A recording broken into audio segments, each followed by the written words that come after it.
আজকের ভিডিওটা হচ্ছে একটা আনবক্সিং ভিডিও। আর আনবক্স করার সময় এরকম না করলে সেটা নাকি আনবক্সিং ভিডিও হয়ই না। আমি দুদিন পরে পরে এত আর্টের জিনিসপত্র কিনি, কিন্তু কখনো এরকম আনবক্সিং ভিডিও করা হয়নি।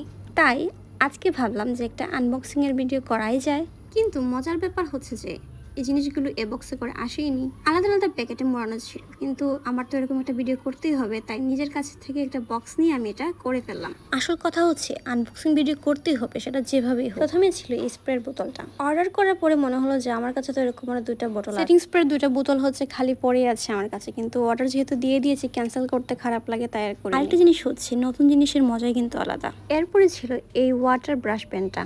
এই ব্রাশ পেন কিভাবে ইউজ করতে হয় সবকিছু আস্তে আস্তে আমি দেখাবো। এই জিনিস সবগুলো নিয়েছি আমি আউটডোরে যাতে ছবি আঁকতে পারি এই জন্য, কারণ হচ্ছে বড় বড় জিনিস ক্যারি করা অনেক সময় কষ্টের হয়ে পড়ে। তারপরে ছিল এই সুন্দর একটা মিনি স্কেচ বুক। আর এটা বাবা পড়ে যাস না।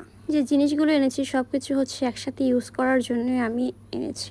আর ইনি হচ্ছেন আমাদের মেন সেলিব্রিটি। এটা হচ্ছে আর্ট গ্রিডের একটা transparent mini water colour palette. মূলত এটার প্রেমে পড়েই আমি এতগুলো জিনিস একসাথে কিনে ফেলেছি। এটার সাথে ছিল আরেকটা ক্লিপ, যাতে হচ্ছে নোটবুককে আমরা অ্যাডজাস্ট করে নিতে পারি সেই জন্য। এই প্যালেটের মজার ব্যাপার হচ্ছে যে ম্যাগনেটের কারণে দুটো একসাথে হয়ে যায়, আবার ভাঁজ করে এটা রাখাও যায়।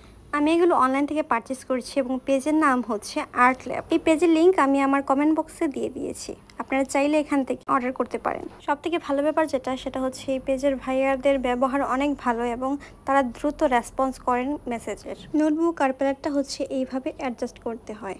এই প্যালেটটা হচ্ছে আমার নতুন একটা শখের জিনিস। দুদিন পরে পরে এরকম আমার নতুন শখ জায়গায় আমি নতুন জিনিসপত্র কিনে ফেলি। আমি চাই জীবনে যাতে এরকম আরও অনেক জিনিসপত্র আমি কিনতে পারি।